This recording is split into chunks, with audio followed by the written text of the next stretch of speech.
That is Nika Shakarami, a 16-year-old who you can see in that video. It's just a regular 16-year-old filming videos, singing, laughing with her friends. And she is tragically another death in these ongoing protests in Iran. Apparently not only killed allegedly by law enforcement, but that was just the beginning of the insult added to injury that we're gonna lay out for you. So the family told the BBC that she was missing for 10 days after being picked up in one of these mass arrests by police, disappeared basically, let's put the correct term on it. She was disappeared by the regime for engaging in a protest, standing up for her rights and the rights of other women in Iran. And security forces then stole her body to bury her in secret.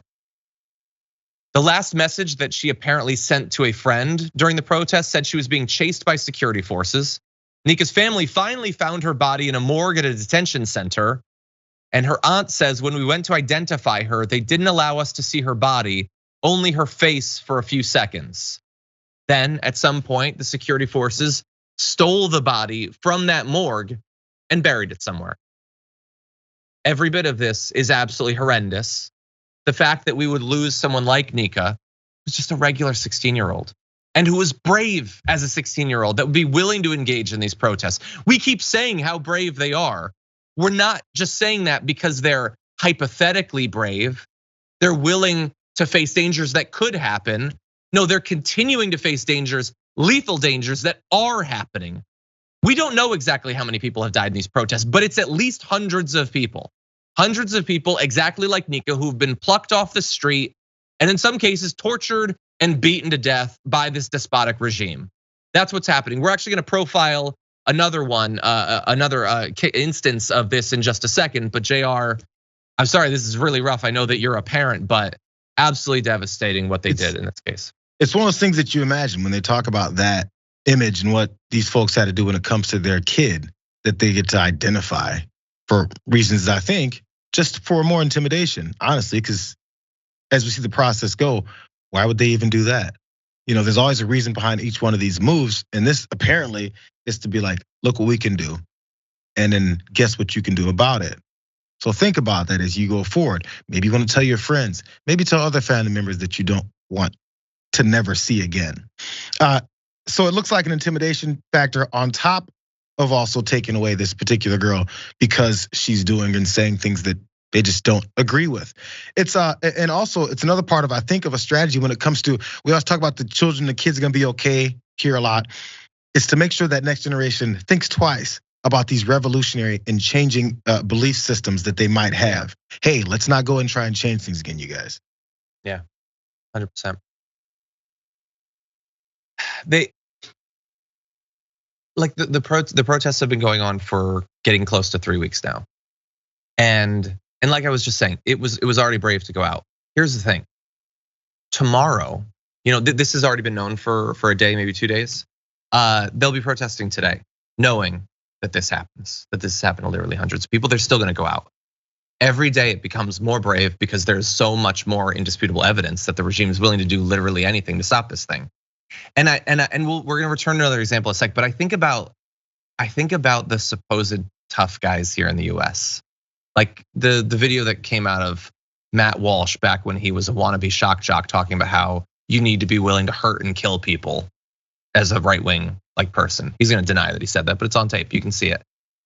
He's never gonna do this. You think he would be marching in the streets?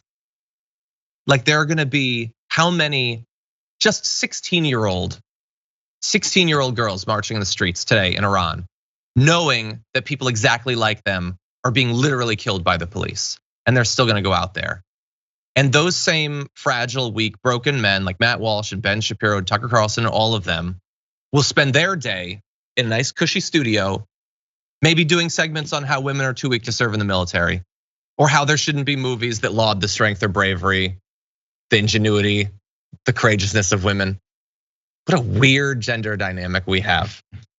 In any event, I wanna give you details of one more case like this. So in the BBC, they do a write-up talking about how authorities in Iran use the bodies of protesters as bargaining chips. So Hadis Najafi was a 22-year-old protester who was shot dead on the 21st of September. Hadis' sisters say she was shot in the head and neck with live ammunition and also birdshot fired from a shotgun. 2 pictures of her body show birdshot wounds. Sources close to the family say they wouldn't return the body for 2 days, asking her father to say she had died of a heart attack out of fear. So again, what they said all along, everybody who dies in detention died of a heart attack. This is how they get some evidence of that, by literally lying. I guess they had a heart attack after being shot multiple times. Anyway, in her final video message that was sent to friends, Hadis said, I hope in a few years when I look, oh my God. I hope in a few years when I look back, I will be happy that everything has changed for the better. And she was apparently shot dead by authorities within an hour of that message. Most media is not even paying attention to this topic, let alone these individual stories. Like, we all love stories of heroism, right? I love the MCU.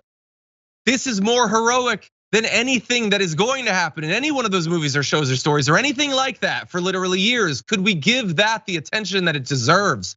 Try to learn something from it. They're standing up against unimaginable evil and danger. Oh man, and they're still out there. They're literally protesting right now. I'm sitting here in the studio in Culver City and they're in the streets right now. Some of them are being hauled away to detention centers literally right now as we're doing this. And so we've got to show support. I know that it's hard for them to even see it because the internet has been cut off, but it just breaks my heart what's happening to them there.